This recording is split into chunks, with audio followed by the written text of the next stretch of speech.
nafsu gerakan dari jasad berarti dari manusia, ya toh. Maka nafas ini sangat bergantung dengan jasad kita. Alias nafsu atau nafas kita inilah itu kelet dengan jasad. Kalau nafas ini berhenti atau bahasanya mati, maka jasad mengikuti mati.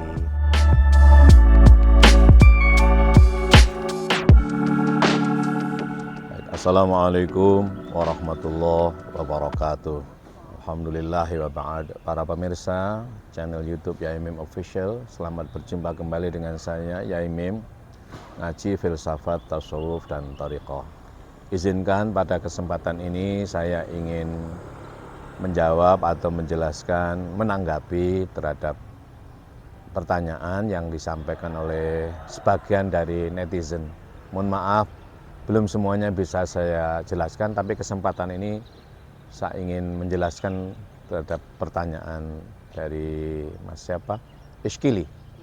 Silakan dibaca, admin, pertanyaannya. Pertanyaan dari Ishki. Ustadz, apa perbedaan nafsu dengan ruh? Mengapa dalam Al-Quran dikatakan setiap yang bernafas pasti mati? Mengapa tidak dikatakan setiap yang beruh pasti mati? Bukankah ruh itu yang membuat manusia bisa hidup? Pertanyaan pertama. Kemudian pertanyaan kedua masih dari netizen yang sama, yaitu Ishki. Jadi bagaimana caranya untuk mendapatkan nafsul mutmainnah itu, Pak Kiai? Baiklah, saya jelaskan. Ini harus dibedakan antara nafsu dan ruh. Mungkin bahasa kita itu nyawa ya. Nyawa itu tidak ada dalam Al-Quran. Nyawa itu bahasa lainnya.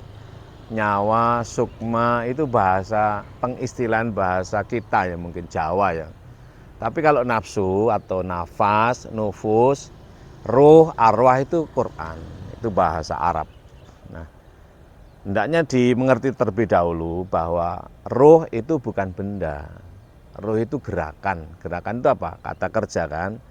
Nafsu itu juga bukan benda. Nafsu itu nafasa yanfusu, gerak ya, gerak.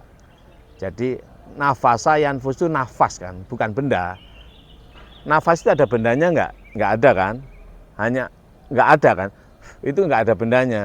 Nah, nafas itu bergeraknya bersama dengan jasad. Ruh bergeraknya bersama dengan iman, ilmu, nikmat, takwa. Ya, ini beda ya. Kalau ruh itu gerakan dari Allah, nah, nafsu gerakan dari jasad berarti dari manusia, ya toh. Maka nafas ini sangat bergantung dengan jasad kita. Alias nafsu atau nafas kita inilah itu kelet dengan jasad. Kalau nafas ini berhenti atau bahasanya mati, maka jasad mengikuti mati. Kalau ruh itu nggak bisa mati. Iman, ilmu, nikmat, takwa, gitu, yang itu geraknya berupa ruh dari Allah, itu nggak bisa mati, nggak mati.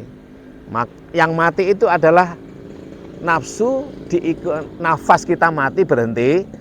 Ketika nafas berhenti, diikuti berhentinya oleh jasad. Maka al-mautu itu bisa diartikan mati, Pak. Mati itu bahasa Arab. Bisa diartikan berhenti. Maka tanda adanya kehidupan itu gerakan. Orang Arab mengatakan al-hayatu al-harokatu. Kehidupan itu ditandai dengan gerakan, gitu. Al-harokah. Nah, gerakan itu ada dua, gerakan ruh dan gerakan nafas. Gerakan nafas terkait dengan jasad. Gerakan ruh dari Allah terkait dengan ilmu, nikmat, dan takwa. Allah menjelaskan dalam firman-Nya surat Ali Imran ayat 85 ya. Ayat 185 maksud saya. Surat Ali Imran surat ketiga ya. Al-Fatihah, Al-Baqarah, Ali Imran gitu. Ayat 185. Kullu nafsin dha'iqatul maut wa innama tuwaffawna ujurakum yaumal qiyamah. Wa man zuhziha 'anil nar wa udkhilal jannah faqad faz. Wa mal hayatud dunya illa mata'ul ghurur. Jadi di sini bukan setiap yang bernyawa ya, setiap setiap nafsu atau nafas itu pasti mati. Seluruhnya, ini bukan setiap, seluruh nafas akan mati dan ikut dirasakan, diikuti dha'iqah oleh jasad. Maka kalau nafasmu itu hilang berarti jasadmu akan mati. Nah, maka ketika walaupun nafasmu, jasadmu nggak bergerak, ya, tapi masih bernafas, itu masih hidup. Artinya apa? Sebenarnya nafsu itu apa toh? Nafsu itu kemauan jasad itu. Kemauan jasad ditandai dengan nafas. Bahasa gampangnya, lek jek ono nafas, kemauanmu masih kuat. Apa itu kemauan jasadi? Apa itu? Duniawiyah dan syahwat kepada lain jenis, gitu. Duniawiyah lah. Nah, makane selama jek ono nafase wong ki jek seneng donya, seneng wong wedok, hanya saja jasad semakin tua semakin lemah. Itu saja lah persoalannya. Jadi seluruh nafas itu mati nanti akan, dan kematiannya itu diikuti oleh jasad. Kullu nafsin dha'iqatul maut. Nah, maka yang mati adalah jasad, ya, dan nafas mati diikuti oleh jasad. Maka harus dibedakan antara mati dengan wafat. Jasad mati, wafat itu enggak mati. Wafat itu artinya wafa, yafi, wafatan. Artinya memenuhi janji, melaksanakan tugas dengan baik. Sehingga siapa yang melaksanakan tugas dengan baik itu mukmin. Ya toh, mukmin. Kalau dia mukmin, dia enggak mati. Lah mukmin gerakannya dari Allah. Ini aku rada angel ya, rada angel nih. Sajane enggak angel ngene loh. Sekarang gini, harus bedakan nafsu, manusia dan roh. Gampangan gitu ya. Manusia, nafsu, roh, atau roh, nafsu, manusia.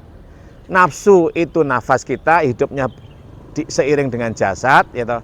Roh itu dari Allah, gerakannya dia enggak pernah mati. Gerakannya seiring dengan iman, ilmu, nikmat, takwa. Sekarang manusia. Manusia kalau mengikuti nafsunya bersama jasadnya dia mati. Sakit, di kuburan, disiksa. Tapi kalau manusia mengikuti imannya, dia gerakannya dari Allah tidak mati. Dia akan wafat. Apa wafat itu? Telah memenuhi janji, melaksanakan tugas dan lain sebagainya. Maka manusia yang mengikuti iman, ilmu, nikmat, takwa, ya toh, ruh dari Allah, dia itu wafat oleh bayaran wa innama tuwaffauna ujurakum yaumal qiyamah. Saat itulah maka ketika matinya jasad manusia, ya toh, matinya nafsu diikuti oleh jasad ini, manusia bahagia. Kenapa? Manusia yang mengikuti ruhnya ini bahagia karena dia wafat melaksanakan tugas dengan baik, memenuhi janji Allah, dia mendapatkan ujur yaumal qiyamah. Apa wujudnya? Wa man zuhziha 'anil nar wa udkhilal jannah, terbebas dari neraka, masuk surga. Faqad faz. Ya toh? Dia mendapatkan faza. Apa faza itu? Faiz, kemenangan, keberuntungan. Wa mal hayatud dunya illa mataul ghurur. Bahwa kehidupan dunia ini adalah kenikmatan yang menipu. Itu yang tahu hanyalah orang yang mengikuti iman, ilmu, nikmat, takwa yang gerakannya dari Allah. Ini juga mungkin terkait dengan sini. Dulu orang-orang kepada bertanya, wa yas'alunaka 'anir ruh. Nah, Allah menyuruh kulir ruhu min amri rabbi wa ma utitu minal ilmi illa qalila. Mereka bertanya kepadamu tentang ruh. Nah, jawablah, ruh itu dari Allah. Ruh itu gerakan dari Allah. Wa ma utitu minal ilmi illa qalila. Kamu kurang memperhatikan sedikit pun terhadap ilmu. Artinya apa? Seandainya